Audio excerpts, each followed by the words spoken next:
உள்ள அஜுவாவில் நோய் நிவாரணி இருக்கிறது என்று நபி ஸல்லல்லாஹு அலைஹி வஸல்லம் அவர்கள் சொன்னார்கள்.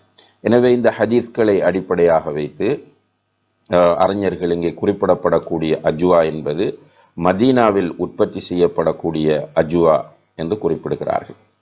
அன்புள்ள சகோதர சகோதரிகளே, அஜுவா என்கிற பேரிச்சம்பழம் நிறத்தில் கருப்பாக இருக்கும் என்பதை நாம் கவனத்திலே கொள்ள வேண்டும். இமாம் இப்னுல் அத்தீர் ரஹ்மஹுல்லா உட்பட அறிஞர்களும் இதை குறிப்பிடுகிறார்கள். அதாவது அஜுவா என்கிற பேரிச்சம்பழம் நிறத்தில் கருப்பாக இருக்கும். அந்த பேரிச்சம்பழத்தில் இந்த ஒரு விசேட மருத்துவ தன்மை இருப்பதை நபி ஸல்லல்லாஹு அலைஹி வஸல்லம் அவர்கள் குறிப்பிட்டிருக்கிறார்கள். ஆனால் பொதுவாகவே பேரிச்சம்பழத்தை பொறுத்தவரையில் அதிலே நிறைய மருத்துவ தன்மைகள் இருப்பதை நவீன மருத்துவமும் கூட உறுதிப்படுத்தி இருப்பதை நாம் பார்க்கலாம்.